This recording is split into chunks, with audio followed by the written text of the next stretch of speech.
Johnny master is back.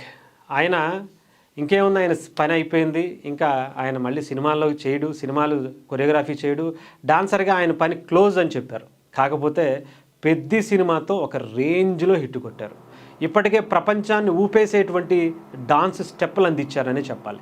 అలాంటి Johnny master సినిమాల్లోనే కాదు, ఆయన అసోసియేషన్లో ఇప్పుడు వాళ్ళ వైఫ్ని సుమలత గారిని పెట్టి ప్రెసిడెంట్గా విజయం కూడా సాధించడంలో ఒక కీలక పాత్ర వహించారు అని చెప్పాలి. అయితే ఇది చాలా కొసమెరుపుగా కనిపిస్తుంది. ఏ అసోసియేషన్ అయితే జానీ మాస్టర్ని ఆయన ప్రెసిడెంట్గా ఉంటే దింపేసి ఆయన మీద వచ్చినటువంటి ఆరోపణలకి చాలామంది ఊతమిస్తూ కొన్ని వ్యాఖ్యలు చేస్తూ దుమారాన్ని రేపారో, అదే అసోసియేషన్ ప్రెసిడెంట్గా జానీ మాస్టర్ వైఫ్ని నిలబెట్టి గెలిపించుకోవడం, ఆయన వెనకాల సపోర్టుగా దాదాపు 229 ఓట్లు ఆవిడ సాధించడమే చాలా కీలకంగా మారినటువంటిది. ఆయన మీద వచ్చినటువంటి ఆరోపణల గురించి మనందరికీ తెలుసు. ఆయన అసిస్టెంటే ఆయన మీద లైంగిక వేధింపుల కేసు పెట్టింది. అవి జరిగాయా లేదా ఇవన్నీ కోర్టులో ఉన్నటువంటి అంశం కాబట్టి కోర్టు వరకు చూసుకుందాం. కాకపోతే ఎవరైతే అవమానించారో, ఎవరైతే తన పని క్లోజ్ అయిపోయింది అనుకున్నారో వాళ్ళ చేతే ఈరోజు ఆయన గెలిపించుకోవడంలో కీలక పాత్ర వహించారు అంటే, వాళ్ళ చేతే ఓటు వేయించుకోగలిగారు అంటే ఆలోచించండి. ఇది చిన్న విషయం కాదు.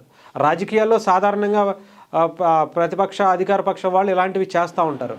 బట్ సినిమా ఇండస్ట్రీలో ఉండేటువంటి ఒక చిన్న యూనియన్, 500 మంది ఉండేటువంటి డాన్సర్ అసోసియేషన్లో కూడా ఇలా రాజకీయాలు జరుగుతాయా అనేది ఇప్పుడే మొట్టమొదటిసారి బయటకు వచ్చింది. మరి జానీ మాస్టర్ వెనకాల ఉండేటువంటి వ్యక్తులు ఎవరు, మరి ఒక డాన్స్ అసోసియేషన్కి సంబంధించినటువంటి ఇన్ని ఆయన చుట్టూ కుట్రలు ఎందుకు జరుగుతున్నాయి అనేది మనకైతే తెలియదు. కానీ ఒక్క జానీ మాస్టర్ విషయంలో మనందరికీ చాలా క్లారిటీగా, ఆయన చిన్నప్పటి నుంచి కూడా చాలా కష్టపడి ఎన్నో అవమానాలు ఎదురొడ్డి ఎన్నో అవహేళన ఆయన చూసి, నెల్లూరులో ఒక చిన్న ముస్లిం కుటుంబం దగ్గర నుంచి మొదలైనటువంటి ఆయన జీవితం ఈరోజు ప్రపంచ స్థాయికి వెళ్ళింది. అందరూ టాప్ హీరోలతో కూడా ఆయన సినిమాలు తీసి ఒక రేంజ్లో ఆఖరికి నేషనల్ అవార్డు వరకు వెళ్ళినటువంటి పరిస్థితి. ఒక చిన్న మిస్టేక్తో ఆ చేతికి వచ్చినటువంటి ఆ అవార్డు కూడా అందుకోలేనటువంటి పరిస్థితి. అలాంటి అవార్డు చేతికి వచ్చేటప్పటికి చేజార్చుకున్నారని చెప్పాలి. అది ఆయన తప్పిదమా ఇంకొకటా ఏం జరిగిందనేది ఆ కోర్టు నిర్ణయిస్తుంది. కానీ ఇక్కడ ఆయన కష్టపడి నిర్మించుకున్న దాంట్లో ఎటువంటి సందేహం లేదు. ఆయన కష్టమే దాన్ని ఆయన పెట్టుబడిగా పెట్టేసి ఇక్కడ వరకు వచ్చారని చెప్పాలి. ఆయన మీద ఆ మచ్చ కనుక లేకపోయి ఉంటే ఈరోజు ఇంటర్నేషనల్ రేంజ్కి జానీ మాస్టర్ వెళ్ళేటువంటి పరిస్థితి ఉండేది. ఎన్నో గొప్ప గొప్ప సినిమాలు, ఎన్నో పెద్ద పెద్ద సినిమాలు, బాలీవుడ్, హాలీవుడ్, ఆఖరికి టాలీవుడ్, కోలీవుడ్, లేదంటే శాండిల్వుడ్ అని ఇంకొక అన్న ఎన్ని రకాల వుడ్లు ఉన్నాయి, అన్ని రకాలని కూడా అందరి టాప్ హీరోలతో కూడా ఆయన సినిమాలు చేసి వచ్చినటువంటి వ్యక్తి.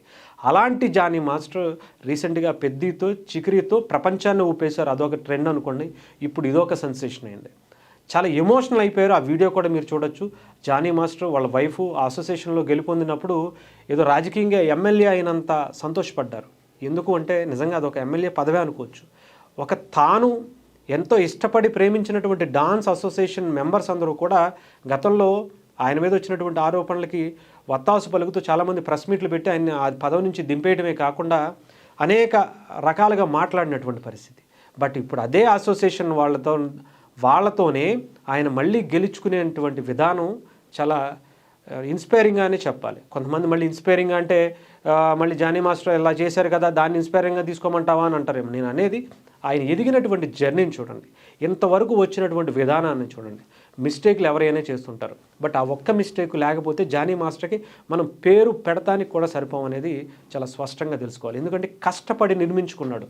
ఆయన కష్టంతోనే, ఆయన కష్టమే ఒక పెట్టుబడిగా ఆయన రక్తంతో నడుపుకుని ఎన్నో రోజులు పస్తులున్నటువంటి విషయాలు కూడా చాలా ఉన్నాయి ఆయన దగ్గర. సో అలాంటి వ్యక్తి ఈరోజు ఇలా ఈ స్థాయికి వెళుతున్నారంటే డెఫినెట్గా మనం ఆయన్ని అప్రిషియేట్ చేయాల్సినటువంటి పరిస్థితి ఉంది. లోపలగా ఇంటర్నల్గా జరిగేటువంటి రాజకీయాలు డెఫినెట్గా ఉంటాయి. మరి అవన్నీ ఏంటి అనేది మనం పెద్దగా వాళ్ళు బయటకు వచ్చి చెప్తే తప్ప మనం దాని గురించి మాట్లాడలేనటువంటి పరిస్థితి అయితే ఉంది.